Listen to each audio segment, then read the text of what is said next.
Hello guys, and today we have here another duel for Battle City. Excuse me, we have here today a Clifford's versus Burning Abyss, or more along the lines of Burning Abyss versus Clifford's.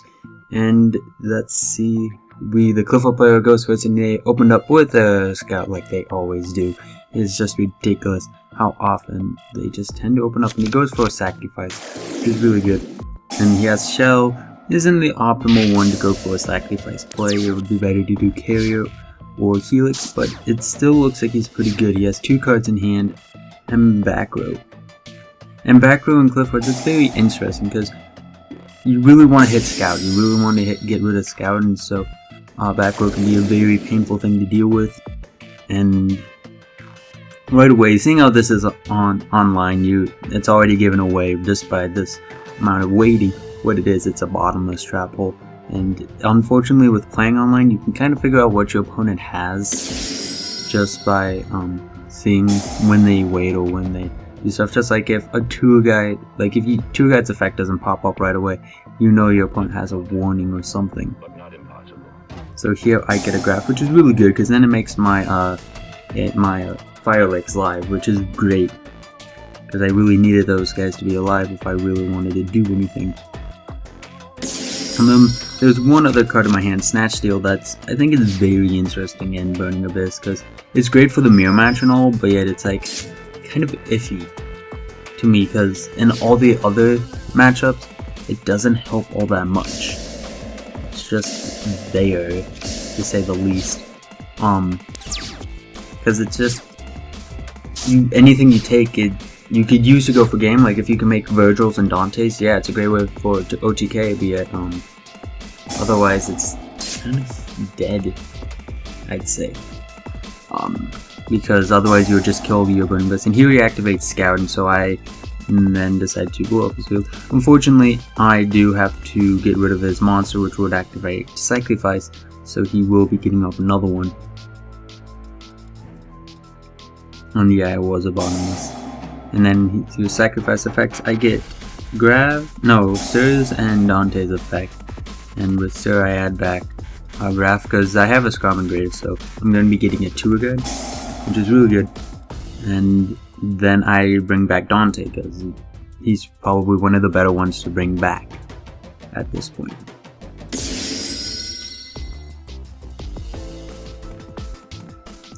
And then the Clifford player then decides to search for a towers, which is really scary when you see a person just off the sacrifice, specifically once a scout just got blown up, go for a towers. It pretty much says they already have one in hand, so he does have one in hand and he searches out his sacrifice. So now what will he do? He is going to activate Disc for scale 1, and he seems to be going for Pendulum Summon. I do have Karma Cut face down, which is really good, so I can get rid of one of the cards that he needs for his towers. And so he summons out 3 monsters. I banished the Carrier, I believe. Carrier would be the best bet because Carrier can get really annoying because it has that tributing effect, so getting rid of them is very important. And then I use Graph effect, making my other card alive, my other Fire Lake alive. So I go for, who do I go for? I think I go for Rubik. Yeah, I go for Rubik because I've gone through pretty much anything else, and Calcab wouldn't help at this point. And here I misplay. I should have blown up his field again, but I didn't think anything of it. I kind of forgot he had towers in hand. But if I had destroyed Scout and his monsters, I would have been in a way better position. I mean, he would have gotten another Scout, which would have been very bad for me. Well, he would have gotten off his search, but then he wouldn't have been able to Pendulum Summon, and I'd be able to at least have a chance. He wouldn't have towers on the field if I had activated that Fire Lake, but I kind of mess up on that. So now we activate towers, and I have to get rid of a monster, but instead of doing that, I just decided to destroy his entire field. And he did search out a Scout, I believe. And I target the towers knowing that I won't do anything, but I do it anyways. And now, getting over towers, it really comes down to, can I get Astral Force? And so, I'm really thinking like Astral Force is a card that at least one needs to be in the side, one needs to be in the main for the Clifford matchup, because Towers is so annoying. You have to use something to get over it. And there's an in-deck answer with this rank 5 monster that has 4,000 attack. And so now I activate Scrum's effect, so I get a 2-guard to hand, which is very good for me. And it all comes down to luck. Can the Burning Abyss player get the Astral Force? And we do not see one, we see a Calcap. So I decided to just try to do as much deck thin and go through the deck as possible and hope that I mill it, hopefully, so that way I can add it 2-guard to hand and then just like try to wait a couple of turns and use Fire Lake maybe to like keep the game balanced, make it so that way my opponent, the Clifford player, only option he has is Towers. Like the only thing he has is that Tower. And Towers is to me, it's a very bad card. Like it's just badly designed, just unaffected by everything, really hard to get over.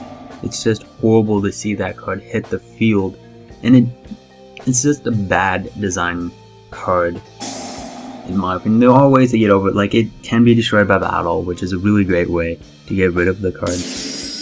And so now I summon out a Sir, trying to go for as many floaters as possible. It's just really not that good of a card to me. And while it's good to run, like you run it, it's just, I don't like seeing it. And I don't think I think it should get hit eventually. Probably won't see it get hit until maybe even after the April format, after Crossover Souls is already out. So it'll be a while before that card gets hit. And if anything, it probably won't even get banned. But let's see what the Clifford player does. He does have Start in hand, so that is something to worry about. He summons Carrier. Really interesting move because I believe Carrier is a scale 1, so he could have Pendulum summoned, and now he activates Towers, and I don't do anything, I just drop the Calcap. The interesting thing with Towers and his effect is that should all monsters, they don't get their effects unless they're the fusion monsters, be it the Burning Abyss, they will get their effects if they are discarded. And so what does the Clifford player do next? He decides to attack into a Dante. Do I... No, I let him die. And I get back.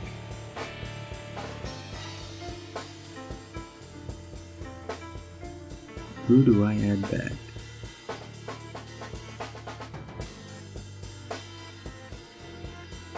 I would go for Graph. I feel Graph would be really good. No, I go for Rubik. Thinking maybe of making a Virgil something. So now he attacks into Sir. And Sir is going to special summon out. Oh, this is why, because I went for Graph here. Why I decided to go for. And if I were to be able to get a Burning Abyss monster or Burning Abyss card to my hand, that would be really good, because then I could make Virgil and use his effect. And so I draw into Vanity's Emptiness, still looking for that Astral Force. Like the moment that Astral Force pops up, like I will summon that to a guide. Because I don't have a Burning Abyss card, I will not make Virgil. And even if I did, I'd only be able to get rid of the Carrier, which would be good, but not good enough.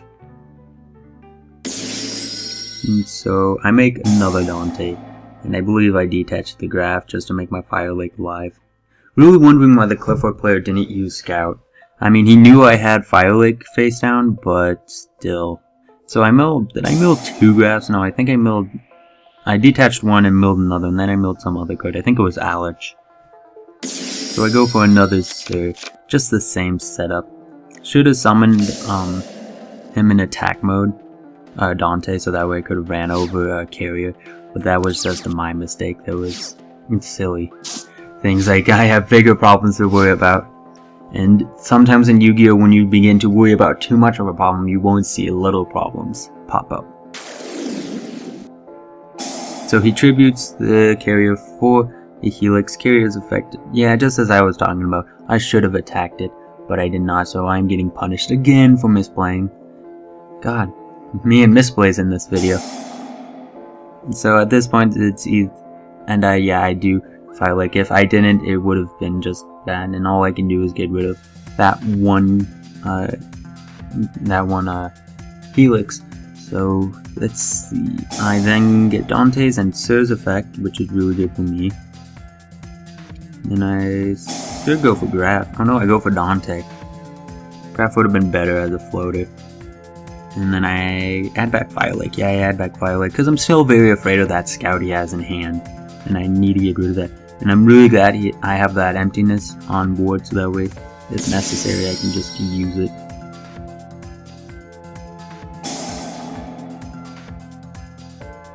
And now he activates the scout finally. Yeah, the Clifford player was afraid of Fire Lake, and so he had to get rid of Fire Lake before he could activate it. And now he's gonna go for a Pendulum Summon, or at least attempt to go for a Pendulum Summon. And this is a misplay. He should have waited. I mean, granted, he didn't know I had an emptiness face down, but if he had waited to do that, it would have been a lot better for him, because he would have actually been able to get off. And I think I ran out of Dante's at this point, so I started adding one back. And now he goes for his other skill, and I just activate Vanity's Emptiness, which saves my life, because if he had gotten off a Pendulum Summon, I would have lost. He would have just summoned out too many monsters.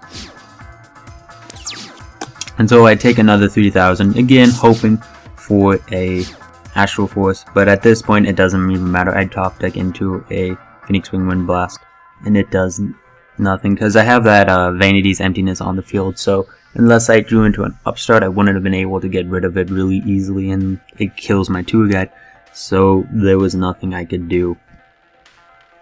And so this is the game at this point. And yeah, the matchup, it is very good. I mean, Towers is a really good card for the deck, and I just think it's stupid. Like, Konami literally just made that card unaffected just so that way it could show off Pendulum Summoning, when like any deck that swarms couldn't have a card that's unaffected. So I'm just messing around it.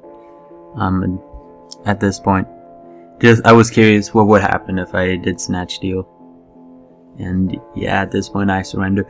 And yeah, this matchup, it's very interesting matchup. It's because on one hand they're both decks that can get out a lot of monsters real quick, and you have one that's a very stun oriented destroying type deck, and then you have another one that's very OTK, and they can both OTK, because like I've loved getting out like 2 Dantes and then getting out an Acid Golem and then getting off those 3 direct attacks. That's game exactly.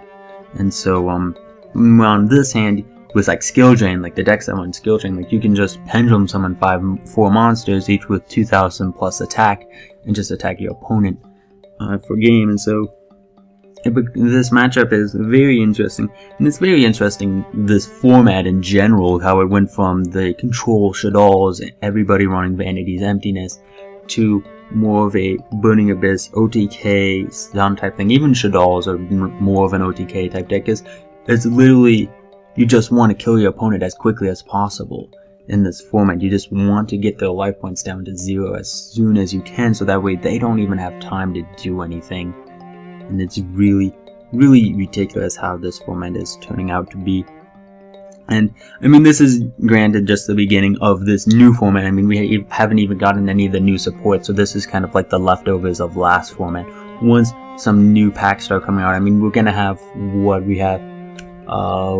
Secrets of Evolution or Eternity. I think it's Eternity for us in January this month, and then we have Secret 4 next month. Then we have Premium Gold 2, and we're probably going to get a whole bunch of reprints such as Chaos Emperor and Dragon, and with the erratas. And then we're going to see in April, I believe Crossover Souls is in April, so we're going to have like a whole bunch of new support pretty much this next semester for those who are in school.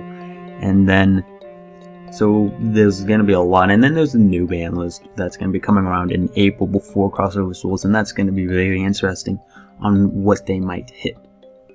And so yeah, this is just the duel. This is another Battlezed duel, and I do have more. Sorry for doing another one that we've already done before. I will try to do another Nekroz. There will be a lot more Nekroz if I can get on to round 2, because at that point it's only one deck that you can run, unlike the 2 or 3 decks that I have been running here. Be it once I get to round 2, it will just be straight Nekroz. You guys, I will try to record every match I can of round 2. And so yeah, hopefully you guys enjoyed this video. There should be more duels tomorrow and for the rest of this week until the weekend, because I don't upload during the weekend. I'm too busy making videos. So yeah, hopefully you guys enjoyed this video. So yeah, thank you guys for watching. See you guys later. Bye.